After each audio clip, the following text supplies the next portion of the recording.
जय श्री राम जी। आप सभी को आपके अपने YouTube चैनल धार्मिक भजन कीर्तन बरवाला में आप सभी का स्वागत है। जैसा कि आप सभी को पता है कि आज रविवार यानी इतवार है, तो आज के दिन भगवान सूर्यदेव की पूजा की जाती है और सूर्यदेव भगवान का ही व्रत किया जाता है। तो आज आप सभी को इस वीडियो में सूर्यदेव भगवान के व्रत की विधि, कथा और मंत्र आप सभी को बताएंगे। तो वीडियो के एंड तक जरूर बने रहें और कथा को ध्यानपूर्वक सुनें। तो आइए शुरू करते हैं रविवार की व्रत कथा की विधि।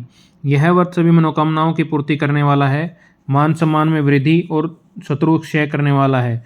प्रातःकाल स्नान आदि से निर्वृत्त होकर स्वच्छ वस्त्र धारण करें, पवित्र स्थान को लीपकर सूर्यदेव की पूजा की करें, शांतचित्त होकर परमात्मा का स्मरण करें। भोजन एक समय ही करें, तेल व नमक युक्त भोजन न करें। भोजन तथा फलाहार सूर्य अस्त होने से पहले ही कर लेना चाहिए। यदि भोजन करने से पूर्व सूर्य छिप जाए तो दूसरे दिन सूर्य के उदय होने पर अर्घ देकर भोजन ग्रहण करें। व्रत के अंत में व्रत की कथा सुनें और इस दिन सूर्यदेव भगवान के मंत्र का जाप करें। ओम ह्रीं ह्रीं ह्रौं सह सूर्याय नमः या ओम ह्रीं ह्रीं सूर्याय नमः, इन दोनों में से किसी भी मंत्र का जाप कर सकते हैं और सूर्यदेव भगवान की पूजा कर सकते हैं। तो आइए सूर्यदेव भगवान की व्रत कथा सुनते हैं। एक बुढ़िया थी, वह प्रत्येक रविवार को सवेरे ही गोबर से घर लीपकर स्नान आदि कर भगवान की पूजा करती थी। फिर भोजन तैयार कर भगवान का भोग लगाकर स्वयं भोजन करती थी। श्री हरि की कृपा से उसका हर घर सभी प्रकार के सुख समृद्धि धन धान्य से पूर्ण था। किसी प्रकार का विघ्न या दुख नहीं था।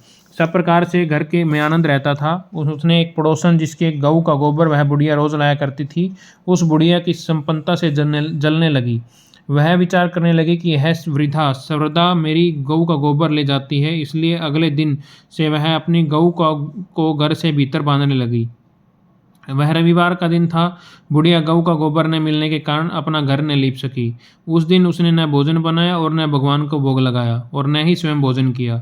इस प्रकार उसने निराहार व्रत किया। रात्रि हो गई, वह भूखी ही सो गई। रात्रि में भगवान ने उसे स्वप्न में दर्शन दिए और भोजन न बनाने तथा भोग न लगाने का कारण पूछा। वृद्धा ने कहा उसे गोबर नहीं मिला, इस कारण वह अपना आपका भोग न लगा सकी। तब भगवान ने कहा कि हे माता, हम तुमको ऐसी गऊ देते हैं जो सभी इच्छाएं पूर्ण करती है। क्योंकि तुम हमेशा रविवार को पूरा घर गऊ के लिए गोबर से लीपकर भोजन बनाकर भोग लगाकर स्वयं ही भोजन ग्रहण करती हो, इसलिए मैं बहुत प्रसन्न हूँ। मैं निर्धन को धन और बांझ स्त्रियों को पुत्र देकर उनके दुखों को दूर करता हूँ तथा अंत समय में मोक्ष प्रदान करता हूँ। स्वप्न में ऐसा वरदान देकर भगवान अंतर्ध्यान हो गए।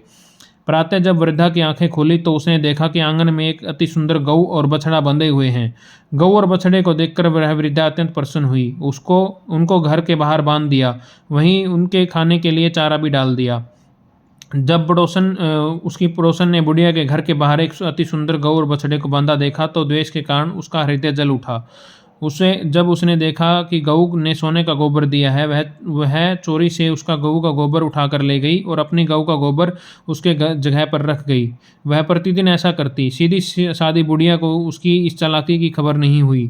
सर्वव्यापी ईश्वर ने सोचा कि चालाक पड़ोसन के कर्म से बुढ़िया ठगी जा रही है। एक दिन भगवान ने संध्या के समय अपनी माया से बड़े जोर की आंधी चलाई दी। बुढ़िया ने आंधी के भय से अपनी गऊ को घर के भीतर बांध दिया। प्रातःकाल उठकर जब वृद्धा ने देखा कि गऊ ने सोने का गोबर दिया है तो वह उसके आश्चर्य की सीमा न रही। अब वह प्रतिदिन गऊ को घर के भीतर बांधने लगी। पड़ोसन ने देखा कि बुढ़िया गऊ को घर के भीतर बांधने लगी है तब और उसका सोने का गोबर उठाने का दाव नहीं चलता, तो वह ईर्ष्या से और ढाह से जलने लगी। अतः कोई उपाय न देख पड़ोसन ने उस देश के राजा की सभा में जाकर कहा, महाराज, मेरे पड़ोस में एक वृद्धा है के पास ऐसी गऊ है जो नित्य सोने का गोबर देती है। आप वह सोना प्राप्त कर अपनी प्रजा का पालन करिए। वह वृद्धा इतने सोने का क्या करेगी। उसकी बात सुनकर राजा ने अपने दूतों को वृद्धा के घर से गऊ लाने का आदेश दिया। वृद्धा प्रातः भगवान का भोग लगा भोजन ग्रहण करने जा रही थी कि राजा के कर्मचारी गऊ खोलकर ले गए। वृद्धा बहुत रोई चिल्लाई, किंतु राजा के कर्मचारी के सामने कोई क्या करता। उस दिन वृद्धा गऊ के वियोग में भोजन न कर सकी और रात भर रो रोकर ईश्वर से गऊ को पुनः पाने के लिए प्रार्थना करती रही। राजा गऊ को देखकर बहुत प्रसन्न हुआ, लेकिन अगले दिन सुबह जैसे ही वह उठा, सारा महल गोबर से भरा हुआ दिखाई देने लगा। राजा यह देखकर घबरा गया। भगवान ने रात्रि में राजा को स्वप्न में कहा, हे राजन, गाय वृद्धा को लौटाने में ही तेरा भला है। उसने रविवार के व्रत से प्रसन्न होकर मैंने यह गऊ उसे दी थी।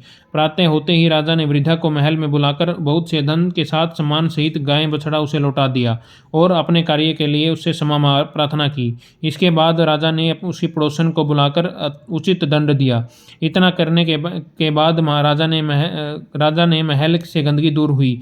उसी दिन से राजा ने नगरवासियों को आदेश दिया कि राज्य की समृद्धि और अपनी समस्त मनोकामनाओं की पूर्ति के लिए रविवार का व्रत अवश्य करें। व्रत करने से नगर के लोग सुखी जीवन व्यतीत करने लगे। अब कोई बीमारी तथा प्रकृति का प्रकोप उस नगर पर नहीं था। सारी प्रजा सुख से रहने लगी और राजा भी अपने सुख से रहने लगा और अंत में मोक्ष को प्राप्त हुआ। बोलिए सूर्यदेव भगवान की जय। सूर्यदेव भगवान की व्रत कथा यहीं समाप्त होती है। आइए सूर्यदेव भगवान की आरती करते हैं। जय जय जय रविदेव स्वामी, जय जय जय रविदेवा स्वामी, जय जय जय सूर्यदेवा। रजनीपति मदहारी सतल जीवन दाता स्वामी, सतल जीवन दाता। सटपद मदद मुदकारी हे दीनमणि ताता स्वामी, हे दीनमणि ताता। जग के हैं रविदेव, जय जय जय रविदेव, जय जय जय सूर्यदेवा। नवमंडल के वासी ज्योति प्रकाश देवा स्वामी, ज्योति प्रकाश देवा। निज जनहित सुख राशि तेरी हम सब हैं करते सेवा स्वामी, हम सब करते सेवा। ओम जय जय सूर्यदेवा स्वामी, जय जय सूर्यदेवा। कनक बदन मह सोहत रुचि प्रभा प्यारी स्वामी, रुचि प्रभा प्यारी। निज मंडल से मंडित अजर अमर छविधारी स्वामी, अजर अमर छविधारी। हे सुरवर रविदेवा स्वामी, जय जय जय सूर्यदेवा स्वामी, जय जय जय सूर्यदेवा। रजनीपति मदहारी सतदल जीवन दाता स्वामी, जय जय जय सूर्यदेवा। बोले सूर्यदेव भगवान की जय हो। रविवार की व्रत कथा और यहीं समाप्त होती है। आज की कथा आप सभी को कैसी लगी कमेंट करके ज़रूर बताएं और ऐसी ही धार्मिक कथाएं और भजन कीर्तन सुनने के लिए हमारे YouTube चैनल धार्मिक भजन कीर्तन बरवाला को लाइक करें, सब्सक्राइब करें और आगे शेयर करें। धन्यवाद। भगवान सूर्यदेव सभी पर अपनी कृपा बनाए रखें, सभी का कल्याण करें। बोले सूर्यदेव भगवान की जय।